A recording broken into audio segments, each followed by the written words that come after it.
See how long the tail is from here? Watch this. This tail's almost from here, from this joint, from here. Those two little things are tusks. Okay, you see them? They look like horns.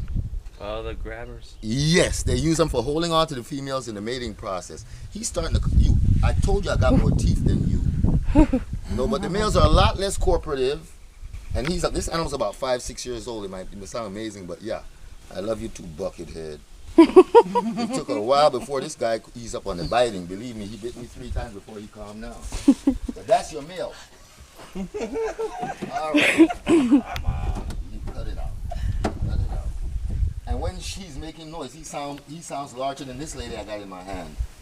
When he's upset, you got the cat eye. This one's a corn snake? Which the one? Orange one? No, it's a cat eye of the cat eye species. Yes, that's of a cat eye species. You wanna hold this big girl?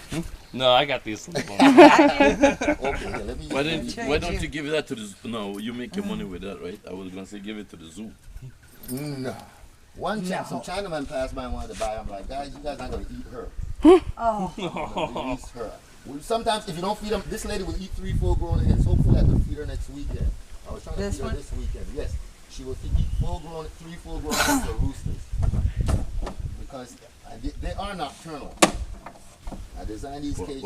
Why does it like a hole inside? Because in the feeding process, these animals meet Kudaman squash, or they would. This animal had a gibnut in her tummy when I first caught her. Oh, no way. She had a gibnut, and her belly was this big around, and her scales were separated. You could see this much space between her scales. That's how huge the animal was.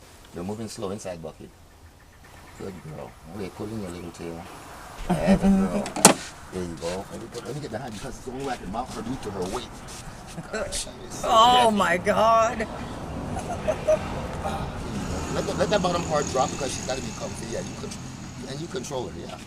She is very heavy. And if that animal was pregnant, there's no way I'd be able to carry her because she would be so heavy. There is no way. You know, it took years. I sat in this old house and studied these animals. I mean, it's really, when I say study, actually sit down and study them. And I've come to the conclusion, why? Oh, I deal with anteaters, all different types of animals. But people always remember the snakes because of the negative stigma that go with snakes, right? But I can tell you this, the worst snakes are the 2-legged ones. I mean, I feel safe for her holding a fur lance or a coral snake, and I've had rattlesnakes as well. People used to think I took the venom out, but no. If you was to take the poison out of a fur lance, there is no way you can hold that animal because they're not surrendering it, and you're forcing, and you will hurt the animal. If you hurt an animal, like the fur lance, you'd be dead if you try to hold it. And when the fur lance is sleeping, I never wake him up. I don't reach for any one of these snakes, but I always make sure that I wake up the fur lance first. Because they go to sleep in a defense mode, and that animal strikes 90 miles an hour. I got hit here and here. Hit me right there, that tree. By the time I got here, I was unconscious. My head got numb, my tongue got heavy, and my breathing got short.